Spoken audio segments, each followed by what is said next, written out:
Hey Willow, my name is Dave Smith. I'm one of the pastors at our Crystal Lake campus, and good to be with you as we jump into another daily devotional through our Journey Through Mark reading plan. And as we're going to jump into Mark 14 today, I want you to know this is one of those sections of the Bible that has always perplexed me. Now, as you read the section that we have laid out for you today, obviously the centerpiece is that sacred Last Supper with Jesus and his disciples. But you'll find at the tail end of this section, there's a foreshadowing of Peter's denial of Jesus. And the thing that's always surprised me about this is how Peter wanted to ensure that Mark wrote about this in his gospel. You see, Mark is really a second-hand account written through the eyes of the Apostle Peter. Mark's writing this gospel to a group of Roman Christians who are under intense persecution, and he wants to remind them of the life of Jesus and the good news of Jesus. But Mark wasn't around during Jesus' public ministry. But he knows someone who was, and that's his good friend and mentor, Peter, who was there by Jesus' side through those 3 years of public ministry. And guys, if I were Peter, I would do all I could to cover this story up, or at least minimize it with excuse or blame, because there's something in us, isn't it, that just prefers to only reveal the false image of ourselves. We're just afraid that we'll be rejected if people truly saw who we were and the things that we struggled with. And I believe that we kind of have these sort of public rooms of our soul that we display to the world that are neat and tidy and clean. And then we have these private rooms that are really locked and sealed. And we would be terrified if someone would ever discover the junk, the mess, and really the disorder within our hearts.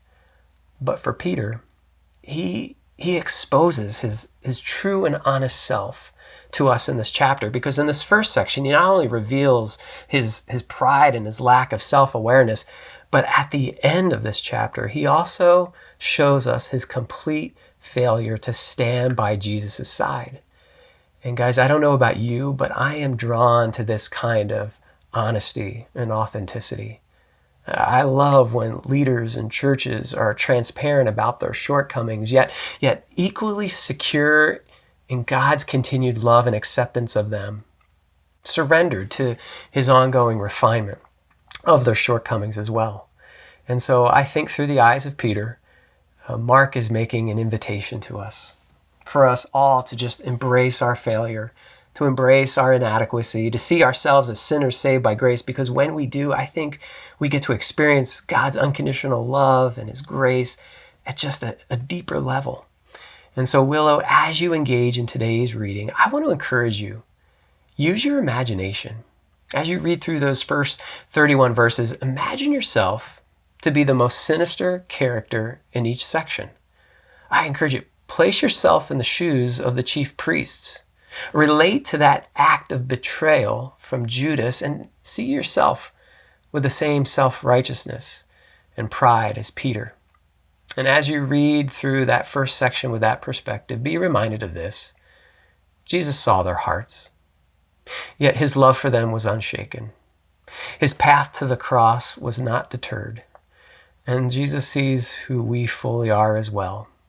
He sees both the false self that we're trying to manage, the real self that we're fighting to protect. And so I encourage you to bring your full and real self to the table today, that as we read and prayerfully reflect on this first part of this chapter, that we would not only embrace the reality of our brokenness, but that we would also be confident and secure in God's love and acceptance for us, and that we would find that in Christ alone. And so, Willow, grateful to start the day off with you here today, excited to see how God will continue to use this time to transform our hearts.